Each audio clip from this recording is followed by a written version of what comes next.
মৰিগাঁও জিলাৰ তেলাহী অঞ্চলৰ মাজমিকিৰ গাঁৱত প্ৰথমবাৰৰ বাবে গাঁও ৰাইজৰ সহযোগত দুদিনীয়া বৰ্ণাঢ্য কাৰ্যসূচীৰে তথা দিব্যানৈক কাৰ্যসূচীয়ে ভাগৱত পাঠ আৰু ব্যাখ্যা আজি সফল সমাপ্তি ঘটে।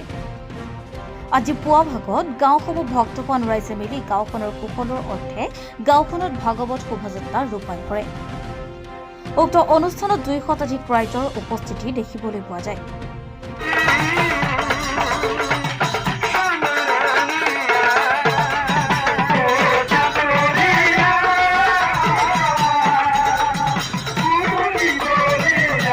ভাগৱত শোভাযাত্ৰা শেষ হোৱাৰ পিছতে হৰিনামৰ ধ্বনিৰে মুখৰিত হৈ পৰে অনুষ্ঠানস্থলী।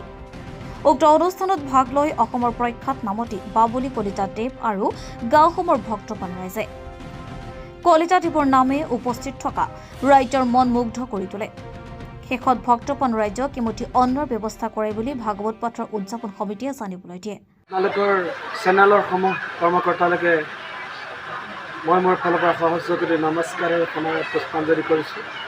আপোনালোকে ইতিমধ্যে স্বীকাৰ কৰিছে তেলাহী অঞ্চলৰ মাজমিকি গাঁৱৰ সমূহ যুৱক যুৱতী আৰু ৰাইজৰ সহযোগিতাত দুদিনীয়া কাৰ্যসূচী তথা দিব্যানৈক্য কাৰ্যসূচীৰে বৈকুণ্ঠ মহাভাগৱত শাস্ত্ৰভাগী ইয়াত পাঠ ব্যাখ্যা চলা হৈছিলে। আমি পাঠ ব্যাখ্যাৰ বাবে মৰিগাঁও জিলাৰ বিভিন্ন ব্যাখ্যাচাৰ্য তথা প্ৰবচক আমন্ত্ৰণ জনাইছিলোঁ আৰু লগতে পাঠকক আমি আমন্ত্ৰণ জনাইছিলোঁ। তেখেতৰ সুমধুৰ কণ্ঠৰে ৰাইজক মোহিব পাৰিছিলে। মাজমিকি গাঁওসমূহ ৰাইজ যথেষ্ট আপ্লুত হৈছিল তেখেতলোকৰ পাঠ ব্যাখ্যাত আৰু লগতে মাজমিকি গাঁৱত এয়া প্ৰথম ভাগৱত মাজমিকি গাঁও যুৱক যুৱতী সংঘৰ লগতে ৰাইজ সহযোগিতা দুদিনীয়া কাৰ্যসূচীৰে দিব্যানৈক্য যি ভাগৱত পাঠ ব্যাখ্যা কাৰ্যসূচী আমি হাতত লৈছিলোঁ।